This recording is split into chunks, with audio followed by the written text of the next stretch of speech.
armaments, but in the faith we keep with one another. You are our most valuable asset. No modernized ship, vehicle, or weapon system can replace the sheer will, determination, or grit of a U.S. Marine. It is you who will close with and destroy the enemy. To locate, close with, and destroy the enemy, or repel the enemy's assault by fire and close combat. Close combat. That's what we do. It is you who will seize the objective and seize the day. It is you who will win our nation's battles. This is why I have absolute confidence in the future of our Corps, today, tomorrow, and for the next 250 years. When the next fight comes, and sadly it will come, Marines will be ready. Ready to fight, ready to win, because that is who we are. That is what we do. It is all that we do. We're warriors. That's all that we do. We are America's crisis response force. We're the 911 force. We're the people who go out the door at 0:30 to get our mission done, to accomplish it on behalf of the American people, to stick a bayonet in the heart of our adversaries, just like we did at Belleau Wood, just like we did at Bladensburg and Chapultepec and Iwo Jima and Eniwetok and Kwajalein and Quezon and Ramadi and Fallujah. That is who we are as a Corps. Never forget that. Never forget that it is up to you to pass on the Marine Corps to the next generation of Marines who are currently in high school or middle school or grade school or just being born. We owe it to them to pass on our heritage and our legacy, unvarnished, untarnished, and sharp as a razor. That's who we are. That's who we've always been. That's who we will always be. We are America's crisis response force.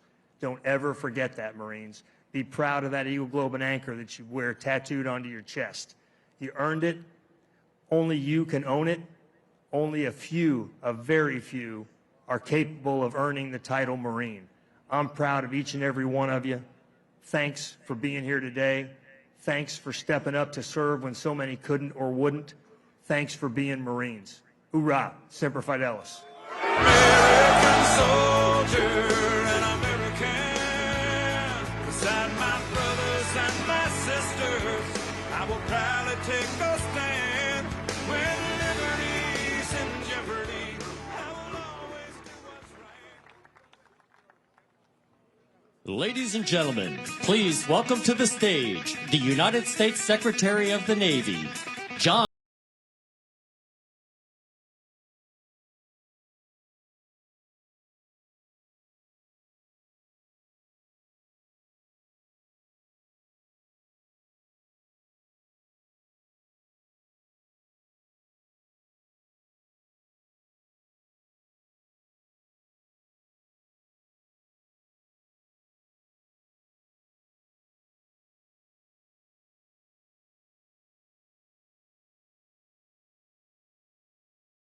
Well, good afternoon, everyone. Good afternoon.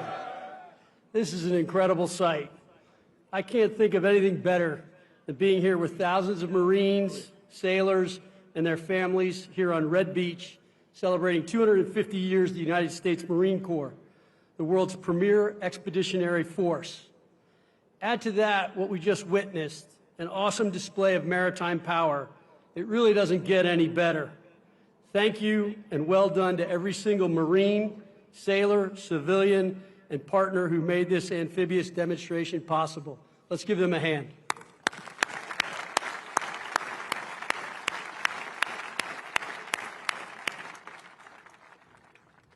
On behalf of President Trump and the Department of the Navy, I want to thank every Marine and sailor across the globe for standing in defense of our nation with honor, courage, and commitment.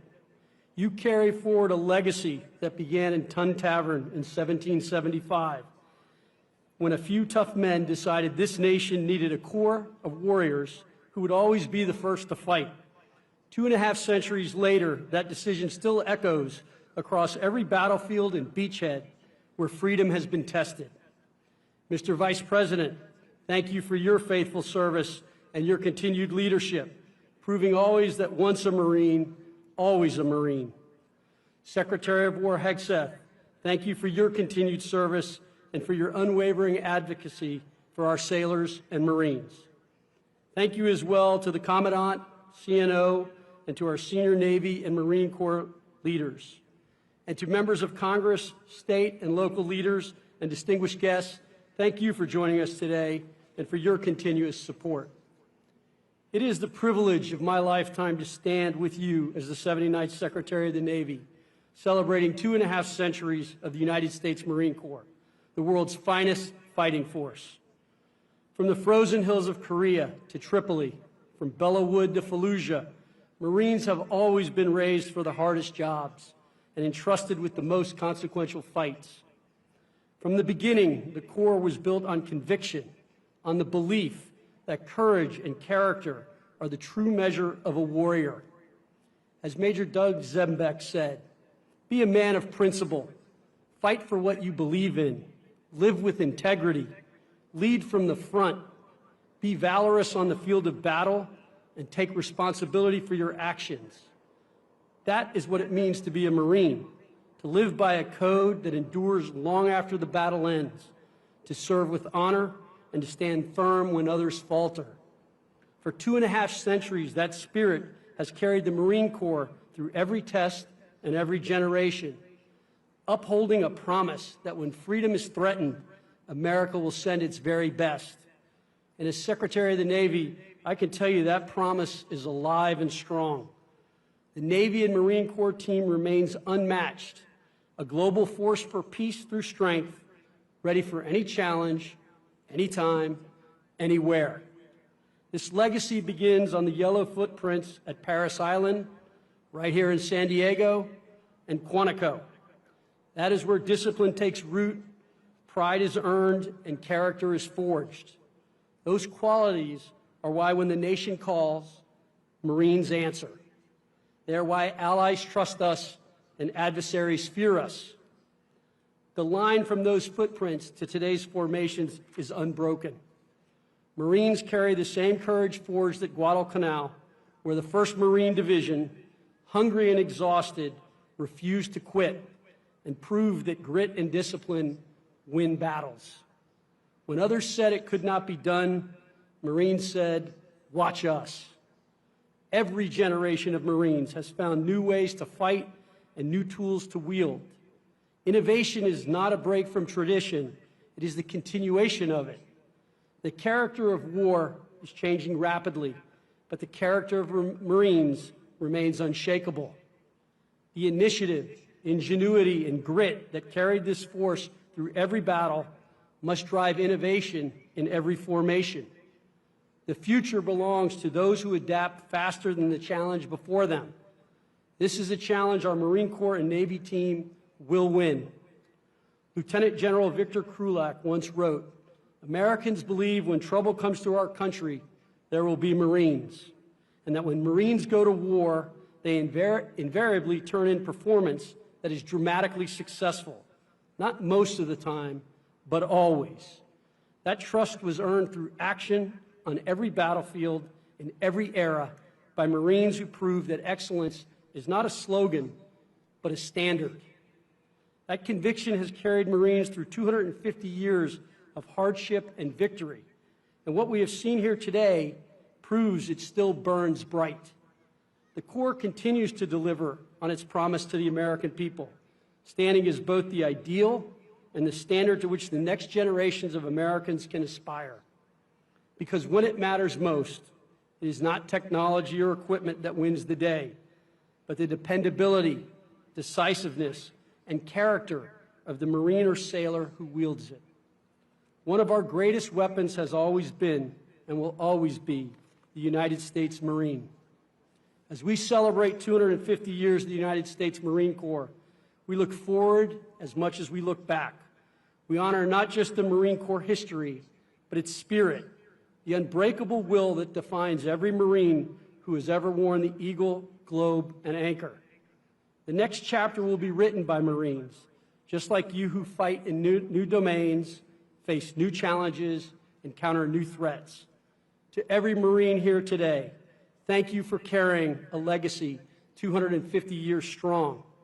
You are the embodiment of Semper Fidelis, always faithful to one another, to the Corps, and to the nation we serve. And behind every Marine is a family, a spouse, a parent, a child who stands the watch with you.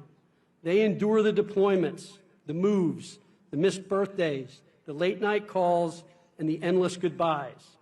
They are the quiet strength of the Corps, and today we honor them too. To every Marine family here at Camp Pendleton and around the world, thank you. Your sacrifice makes this legacy possible. Bravo Zulu 3rd Fleet, Semper Fi 1 MEF, happy birthday, Marines. May God bless you. May God bless the United States Marine Corps and Navy team. And may God bless the United States of America. Thank you. I hope you have a great day today. Thanks.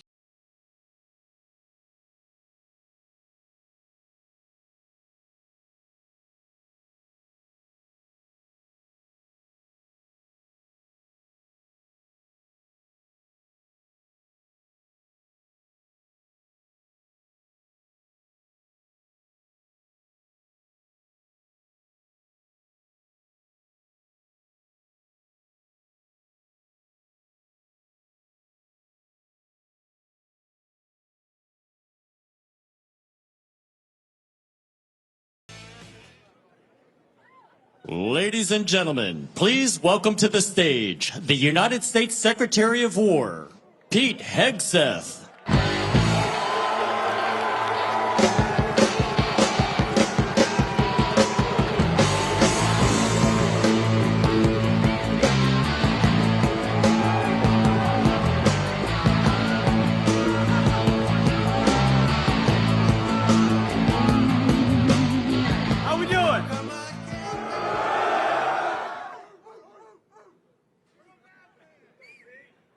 Hoorah, Marines!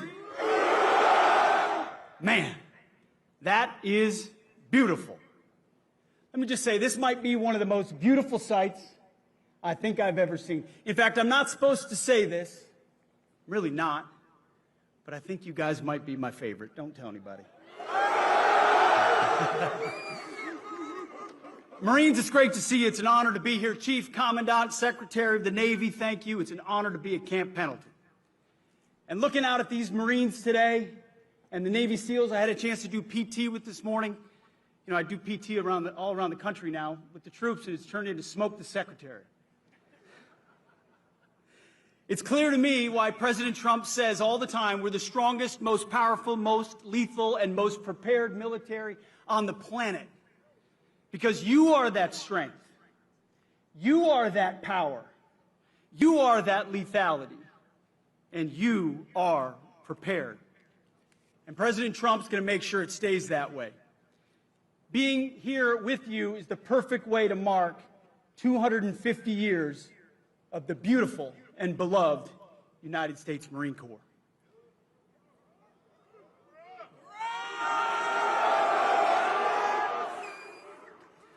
President Trump has made our mission clear. We needed clarity, and he provided it. America first. Peace through strength and common sense at every turn. We are the War Department, and you are warriors. The Marine Corps embodies the warrior ethos. You see, when other parts of the department wavered in years past, not anymore, in years past, the Marine Corps stood strong. When other parts of the department wanted to go woke, the Marine Corps stood strong. When other parts of the department wanted to lower standards, the Marine Corps stood strong. You, ladies and gentlemen, are the backbone of the United States military. You always have been, and that's why we're proud to honor you today.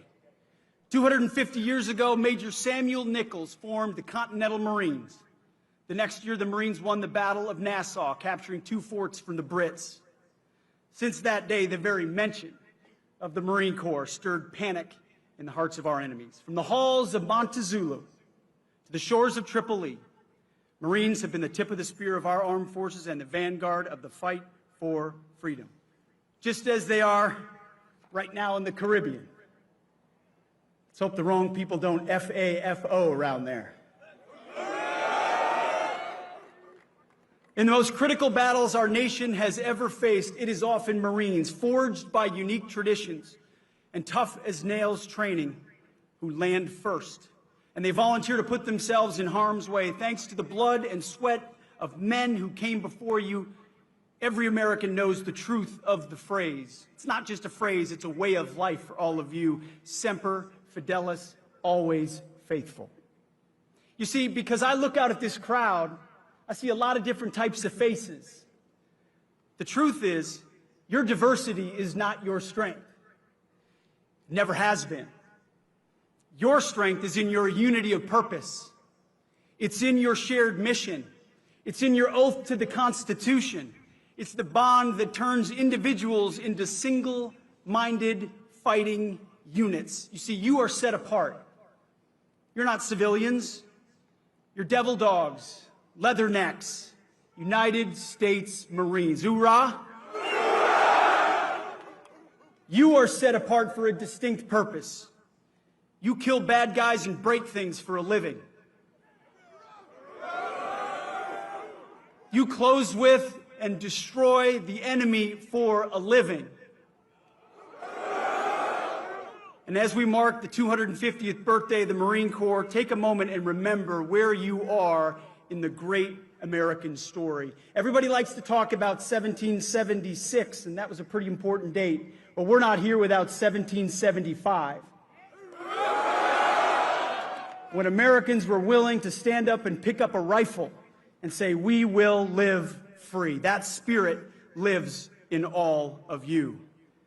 That story includes heroes like Chesty Puller, Daniel Daly, and our own great Vice President and Marine JD Vance. Take pride in that story and continue making yourselves worthy of that legacy. As the Commandant said so beautifully, standards, discipline, accountability, warfighting, lethality, they live in the Marine Corps. We get a chance to see our Commander-in-Chief fight for all of you every single day. I know because I see it. President Trump appreciates your dedication, your valor, your tenacity, the sacrifices you make and the sacrifices that all of your families make. We know no Marine serves alone. They serve alongside a family. Someone else who understands that is Vice President Vance, who is right there alongside President Trump, who he himself has made the same types of sacrifices that you have. Your Vice President enlisted after high school in the Marine Corps and served in Iraq. Your Vice President knows and shares the dedication of this force, and he represents you always in Washington. I have the honor of getting a chance to watch Vice President Vance day in and day out live the values of the Marine Corps, speak up and tell the truth, have courage, stand alongside President Trump. It's an incredible thing to watch. And as I tell every warrior I meet, our President and Vice President, they have your back. And I promise you, so do I.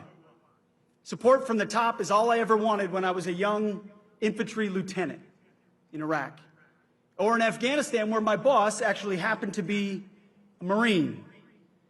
He was tough, he was brave, and a little bit crazy. But I loved him for it, and I knew he would do anything for me. So on behalf of the Department of War, thank you. Congratulations on 250 years of success, and here's to 250 more. I can say to you, we've got 7 little kids in our stead, not so little anymore, a couple teenagers. Man, I would be proud as a dad if I ever saw one of them put on the uniform of a United States Marine. You serve your country. You make us proud. We have your back.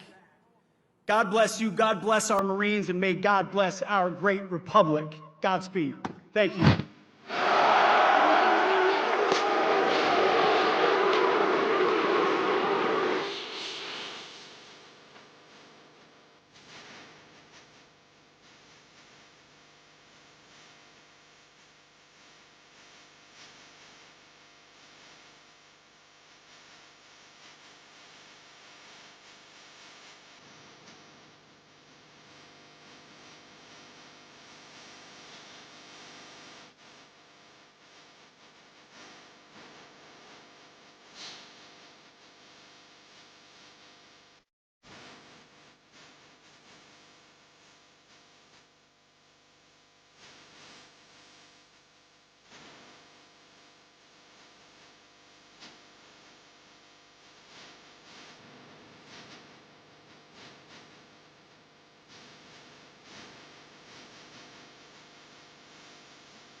Ladies and gentlemen, please welcome the Vice President of the United States of America, JD Vance.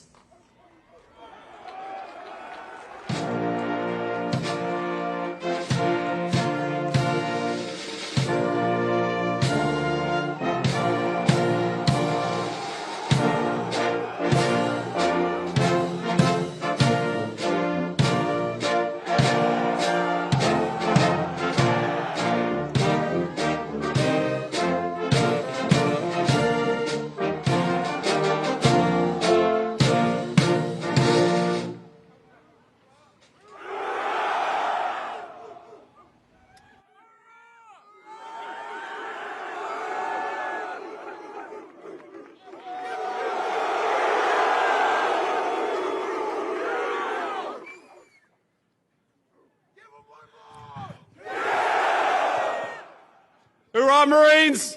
I didn't hear you. Hoorah, Marines! God bless you, Marines. God bless you, Camp Pendleton. It is so much fun and such an honor to be out here to celebrate 250 years of United States Marines. Now, I gotta say, first of all, thank you to so many of the fine people who are here today who make this incredible event happen and who every day make our military the finest fighting force anywhere in the world. First of all, our great Secretary of War, Pete Hegseth, who gave a hell of a speech, if I might say so. Pete, where are you at?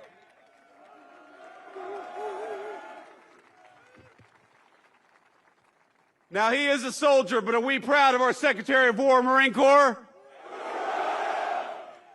Now, I will say, I was talking to Pete about this speech and thinking about what I said, and I realized that over my 4 years in the United States Marine Corps, I probably learned about 100 jokes about United States Marines. And every single one of them, Marines, would mean the end of my political career if I told it up here today. I sent a few of them last night to my communications staff, and I said, can I tell this one? And they said, please no, sir. Please, please do not tell that one. We're also happy to be joined by our great Secretary of the Navy, John Phelan. John, thank you so much for your leadership and service.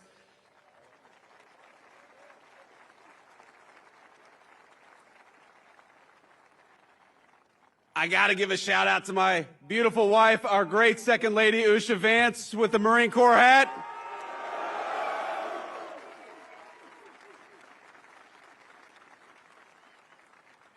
You know, I've been asked many times, why did I want to run for and become Vice President of the United States? And there's a lot of answers, of course, to that question.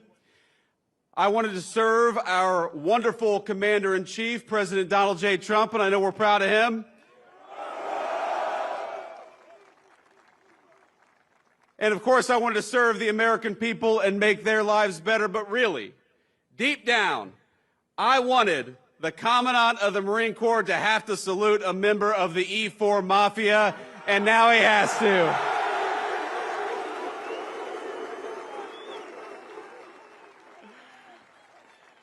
And Marines, we have a great Marine Corps Commandant in General Eric Smith. General, thank you so much for everything you do.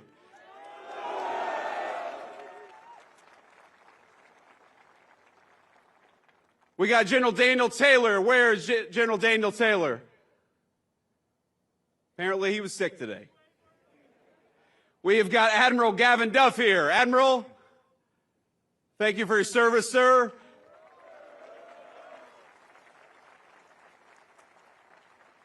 We have got Colonel John Caldwell and General Michael Nakanizi. Did I pronounce that right, General? There we go. I did okay. I'm the Vice President, so you can't tell me I'm wrong. And of course, Marines, I bring greetings today from our Commander-in-Chief, Donald J. Trump, and he wanted me to tell each and every single one of you that he's proud of you, that he loves you, and that despite the Schumer shutdown, he is going to do everything he can to make sure you get paid exactly as you deserve.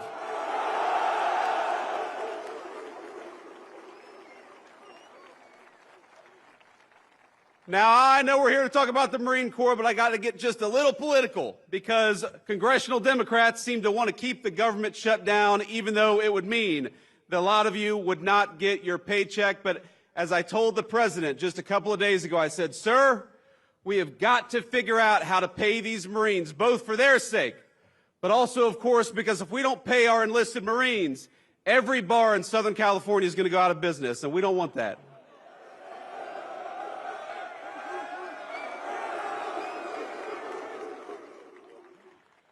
Now, I've also got to give a special shout out to the incredible display that we saw earlier today. It made my heart sing as your vice president, and it was a testament to the Corps' strength and unbeatable power. It reminded me why I am so proud to have worn the uniform, to be one among your ranks, and to be the very first vice president to have been a United States Marine.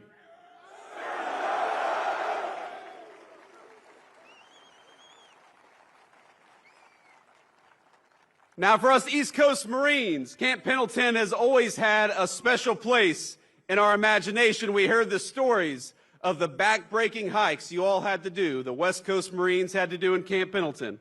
You know it? Us East Coast Marines, we had the sand fleas and you all had the hills. I don't know which was worse.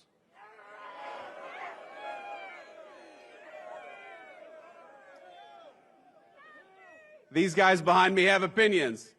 So let's give some credit to the amazing Marine units who pulled this off. First of all, to the incredible Marines of this base and the Marine Corps Forces West who put on this display. Let's give a round of applause to the incredible job they did.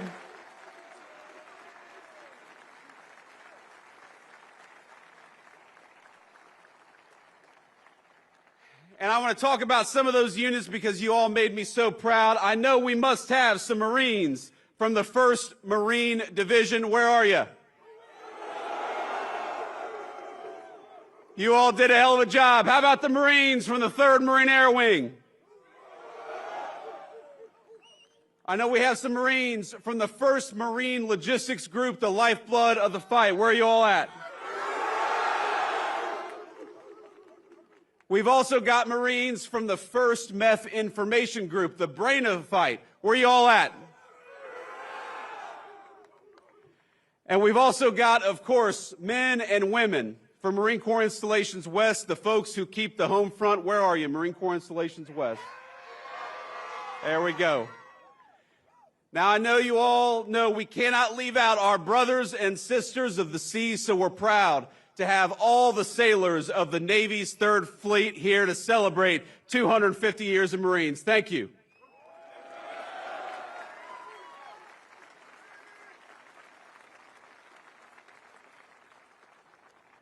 These sailors who go to war with us, they fight over the horizon. They stand shoulder to shoulder with Marines wherever the fight takes us.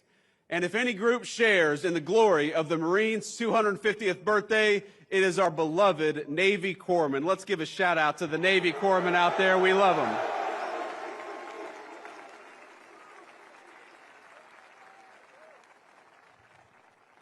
And I know every Marine has had the story of walking into a corpsman's office, barely alive, suffering the most severe illness you've suffered in your entire life, and they'll say, just go home, hydrate, and take 2 Motrin, and it'll work out just fine. So thank you to the corpsmen for taking care of us, but also toughening us up. And that's right, and a change of socks. A bottle of water, a change of socks, and 2 Motrin will fix any illness. So we are grateful, Marines, to be graced with the presence of some very special guests, people whose very lives contribute to the incredible Marine Corps legacy. Earlier, we all heard from Sergeant Dakota Meyer, who received the Medal of Honor in 2011 for extraordinary heroism in 2009. Are we proud of Sergeant Dakota Meyer? Yes, we are.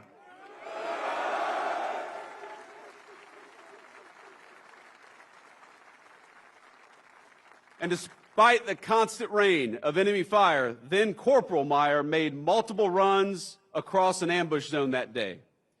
saving the lives of 36 American and Afghan troops. Dakota Meyer, we love you. We're proud of you. You're the very best of the Marine Corps and the very best of this country.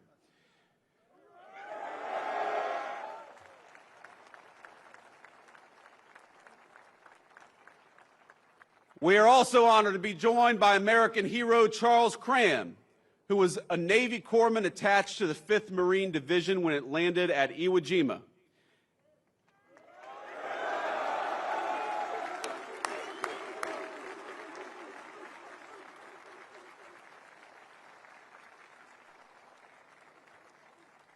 Now, as part of that force, this American hero watched the Stars and Stripes raised over Mount Suribachi before being wounded on the 7th day of battle while tending to a Marine.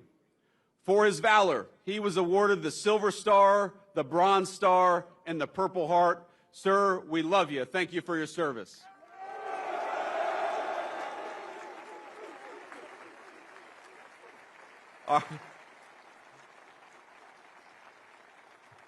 The Marines love their corpsmen, and that's one of the very best. Another living legend we have with us today is Elmer Royce Williams, a naval aviator who, while on combat patrol in the Korean War, suddenly found himself up against 7 Soviet MiGs. Sir, thank you so much. God bless you, and thank you.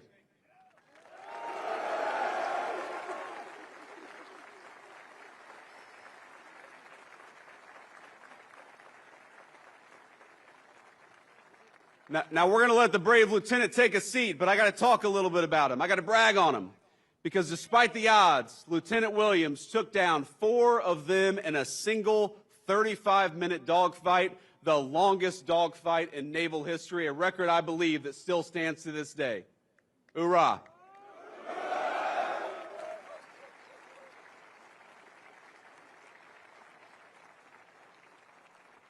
Now, not only did he take 4 MiGs down, he demolished the MiG's reputation as an unbeatable aircraft and secured his place among the legends of American military aviation. And if you notice, we just talked about a great Marine in ground combat, a great Marine in aviation combat, and a great Marine, or I should say a great Navy corpsman who helps out our Marines. In other words, Marines can kick ass in every theater of combat, and we do it every single day.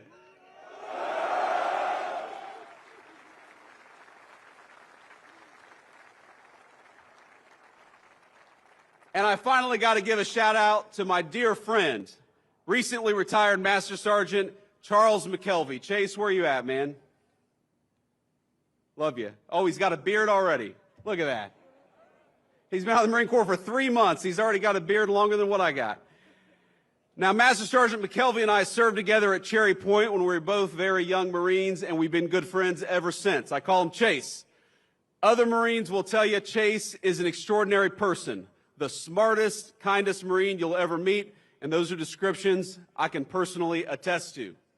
Now, he was supposed to join me at my inauguration to become the Vice President last January, but tragically he lost his wonderful, devoted wife, Jillian, to a terrible illness just days before.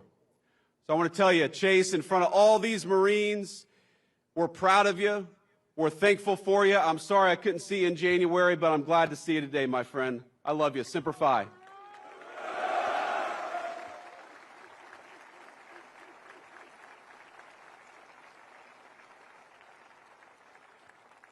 And finally, we are grateful to have all of you, whatever your rank, whatever your station in the Marine Corps, here at Camp Pendleton to commemorate this incredible 250th anniversary of our beloved Marine Corps. From these mountains and this water, Marines have deployed to every major fight of the last century, from island hopping across the Pacific to Vietnam's Hue City, to Kuwait, to Helmand, and beyond. And standing here, you can feel the weight of that history. The generations upon generations of Americans who cut their teeth at this base before boarding ships and carrying the American flag into battle. But that's exactly what Marines do. For 2.5 centuries now, this beloved Corps has served as our nation's sharp edge, always forward deployed, always ready, and always faithful. My service in the Marine Corps was a huge part of my life. I would not be here today. I would not be the Vice President of the United States. I would not be the man I am today were it not for those 4 years that I served in the Marine Corps. Now, before I was enlisted, I was pretty terrified about the prospect of becoming a Marine. I'm sure that a lot of you can share that. I remember I had nightmares before I went to boot camp of drill instructors yelling at me, of being away from my family, of being constantly stretched well beyond my own physical limits. It's daunting stuff, as all of you know. And as anyone who survived boot camp can tell you, it's all real. But my cousin Rachel, in particular, one last shout out to a former Marine. In particular, she pushed me to do it. A veteran of the Corps herself, she got it. She understood what joining does for a young man or a young woman. So she pushed me to go and talk to a recruiter, which I did, and I will never forget that conversation. Because at no point did he try to sell me on the United States Marine Corps. He warned me, said, "You don't enlist in the Marine Corps to make money," and you all know that's exactly right. He said, "You might even go to war." This was back in 2003, right after we invaded Iraq. But what he did tell me is that enlisting in the Marines would teach me many things, including discipline and the virtue of leadership. And that was appealing to me, and I know it's appealing to Marines today and for every year of our 250-year history. Hoorah! But over the days that followed, what further dawned on me was that I needed to do this not just for me, but for the nation. My country needed me just as sure as the country needs each and every one of you today. The September 11th attacks had occurred barely a year earlier. And as I weighed what enlisting would mean, the crisis in Iraq was becoming a full-out war. So I made the call. As an 18-year-old senior in the state of Ohio, it was one of the first times in my life that I recall feeling like the country actually needed me.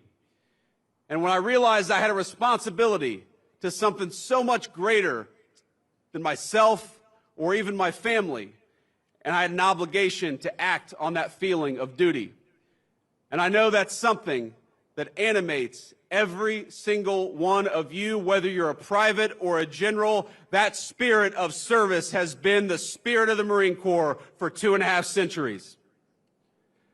So I just wanted to say, from the bottom of my heart, from one Marine to another, from the Vice President of the United States to the whole Marine Corps, thank you for your service. We are proud of you and proud of your service.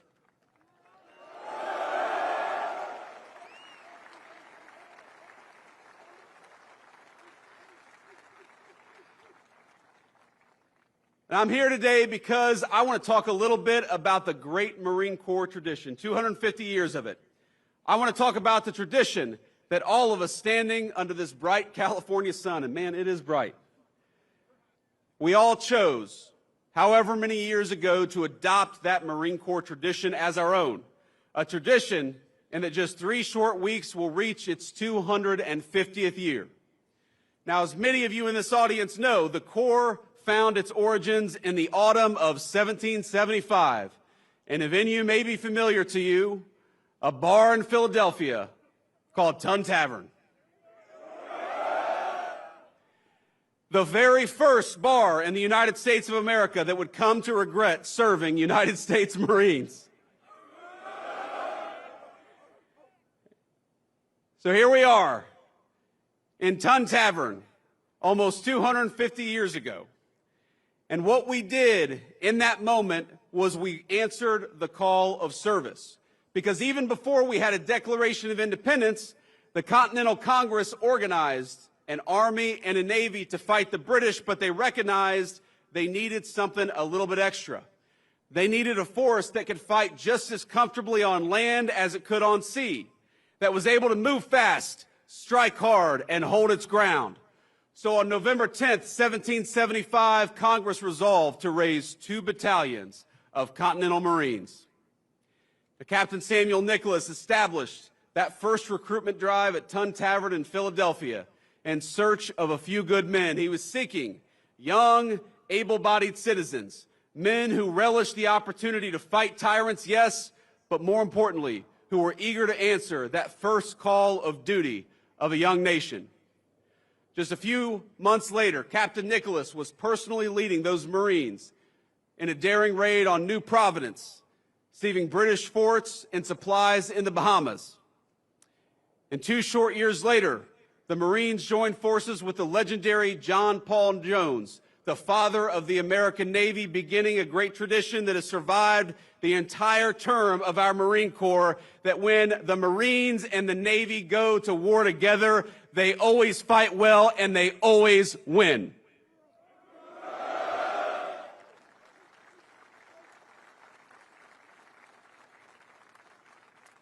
The War of Independence set a blueprint that Marines follow to this day. Boldness in action, unity in purpose, and a lightning readiness to go wherever the nation required. In battle after battle, the United States Marine Corps has broken the backs of empires, you've toppled tyrants, you've hanged pirates, and hunted down America's foes across the 7 seas. And Pete, turns out we're hunting some pirates today, aren't we? From Tripoli to the halls of Montezuma, from Bella Wood to Iwo Jima, and from Chosin Reservoir to Khe Sanh, we Marines have repeatedly earned our reputation as the first to fight and the last to leave. And as all of you know, that legacy only grew stronger after 9/11. Within weeks after the attack, the 15th Marine Expeditionary Unit, the 15th MEU, already forward deployed on September the 11th, helped launch the most ambitious amphibious assault in the history of the United States of America. And that's just how Marines are wired. No matter where, no matter when, the Corps will always uphold its reputation for discipline and for unshakable focus. Now, I always think back to what Army Major General Frank Lowe had to say this about the Corps in 1952. The safest place in Korea was right behind a platoon of Marines. Lord, how they could fight, and what a great testament to the United States Marine Corps.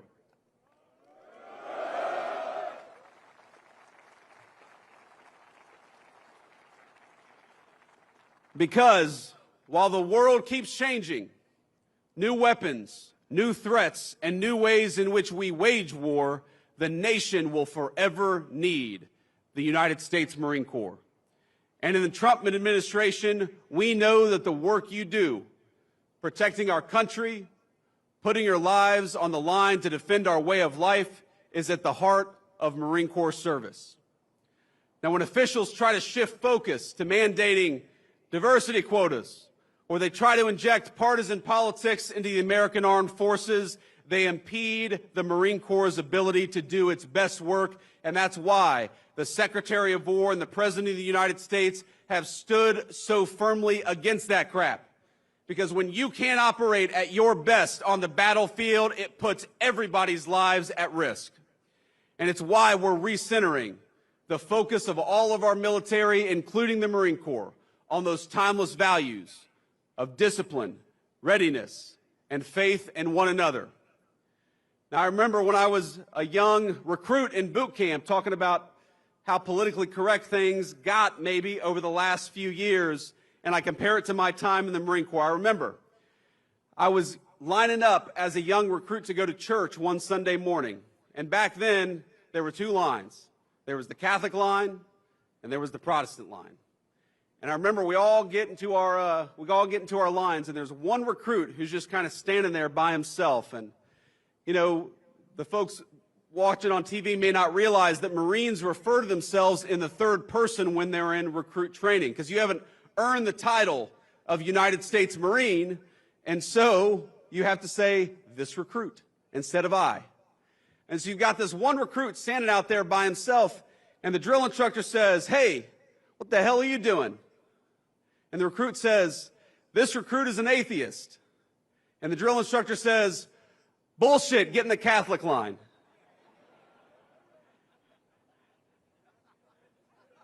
That didn't work in the Biden administration, Pete. That didn't work in the Biden administration, but now we recognize that it is not our diversity that makes us stronger. It is our common purpose. It is our common mission. And it is the fact that every single person here bleeds Marine Corps green.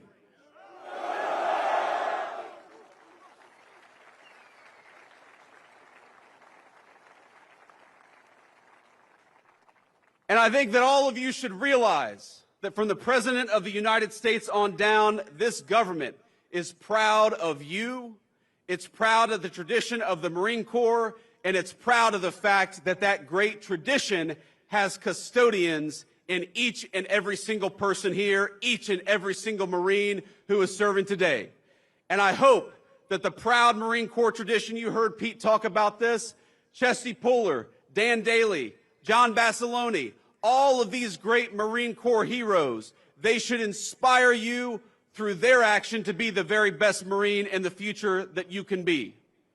Now, I remember so many people who made my Marine Corps journey and made the country better in the process. I remember a gunnery sergeant who saved me from financial ruin.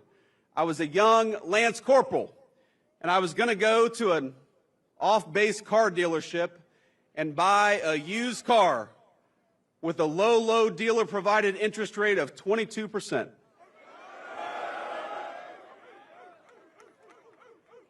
These Marines behind me, you aren't supposed to nod your head at that part, guys.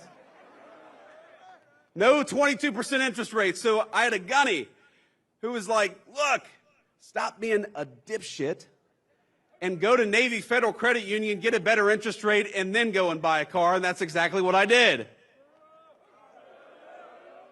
I remember that gunny, and I remember a young Marine who was younger than I was.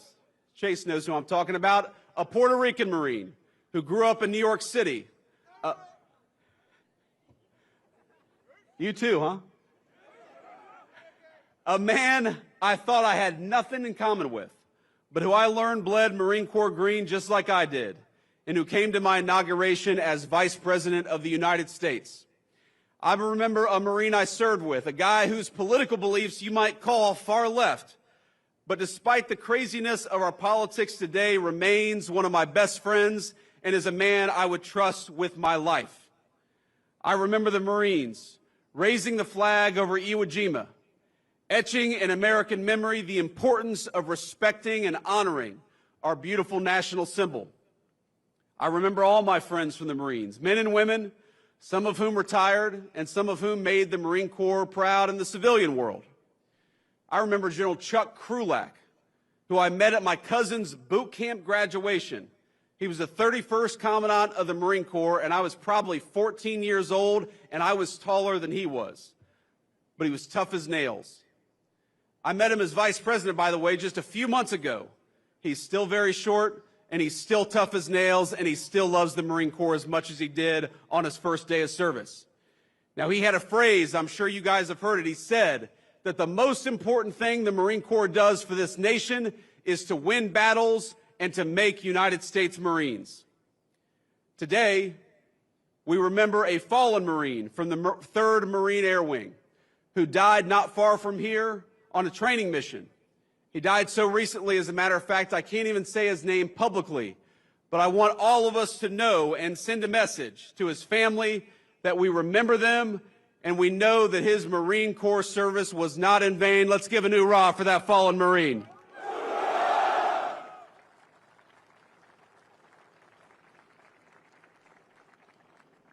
I know that all of us remember the friends who went off to war, and we particularly remember the ones who were mangled in combat or who never came home at all.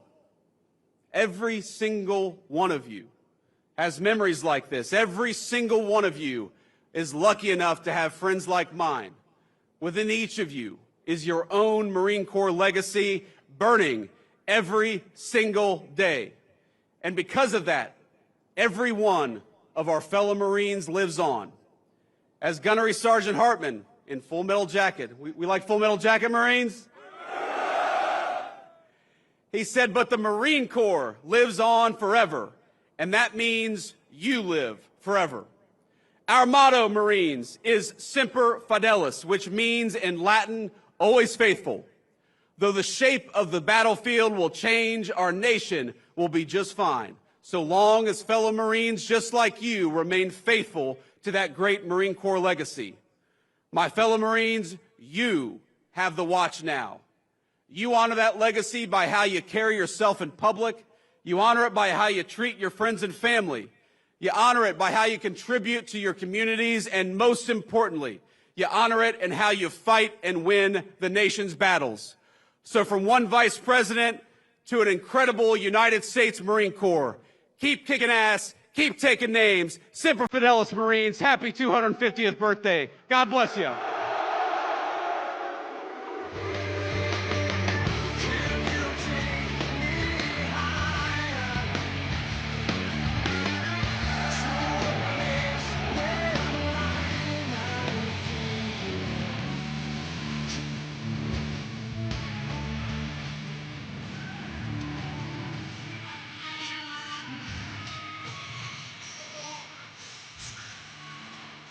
Oh, I wanna change. Helps me to appreciate those nights and those dreams. But my friend, I sacrificed all those nights. I could make you the night trees the same. You real tears to